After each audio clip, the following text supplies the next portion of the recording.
nga naye onooba otya atakenga mangu. N'ow'ensenke bw'alaba nabisenke mu ssenke akengeera, ninda okufuna entengeero.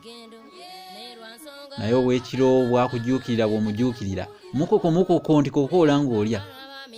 Kubanga obudde obw'ettumbi buyisa empaawa ne kaddodoli. Guno gwo gulinga muwagajjo gwa nvubu, enkulu n'ento toyawula.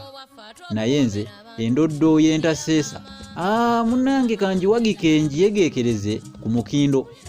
Kanjiyegeke ku mukindo gw'otalabanga n'omuzibiro gwefukute.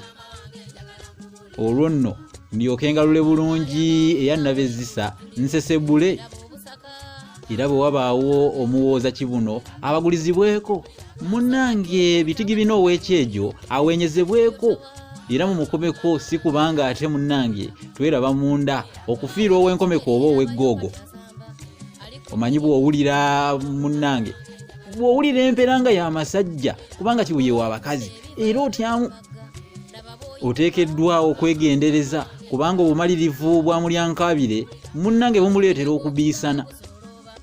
Yenze musisibosa Geoffrey Munnabusiro nkonge ya muvule nantagwira kyeya kimu kiwoowo omunyogwavu atalina mazzi talya saava mwana w'abambejja omukenkufu mu lulimi luno lwa Ssaabasajja kaluwoomya.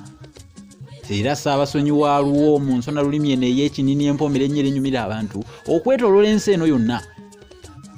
Nabeetuulula ate nga tulinkwatanye engeri ya kyamaganda n'eddegeya.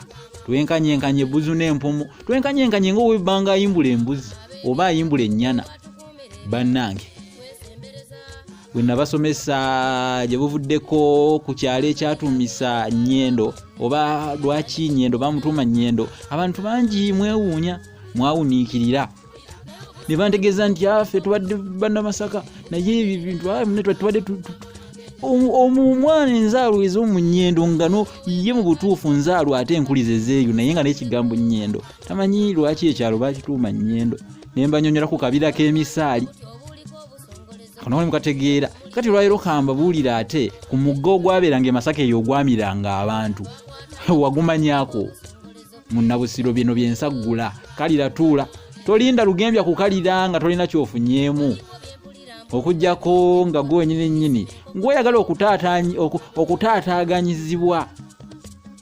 Bansanga bisibye abanoonya okubanga wamma baagala okusuula abantu kawansazi n'okuneenulira abantu kakyali atali mweyagalire.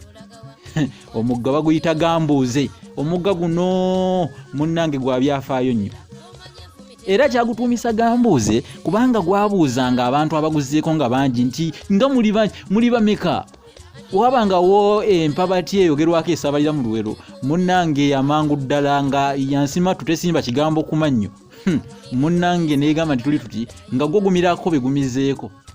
Omugga ogwo gambuuze bagutuma gambuuze lwakubuuzanga bantu. Era gulina ensibuko yaagwo mu mugga Nabajuzi. Ab'e Masaka mwe munanjulira ku byenjogera mugambe nti Munnabusiro bannange. Munnange somesa olulimi, somesa obuwangwa, somesa ennono, somesa ebyafaayo. Kakati ekyo kyekyandeese nno olwaleero akalaka ate mulowooza wonna asukkawo. Bw'obanga okitegedde oli wa mukisa nnyo naye olwaleero lwokka luno kantumireko ku banywanyi. Omukulu Katongole Godfrey mu ggwanga lya Australia Kegi nkutumiddeko mu ngeri enjawulo. Tumireko ku Mutaayi Matiniziwa ow'omugge gw'ensona lulimi ey'ekinini.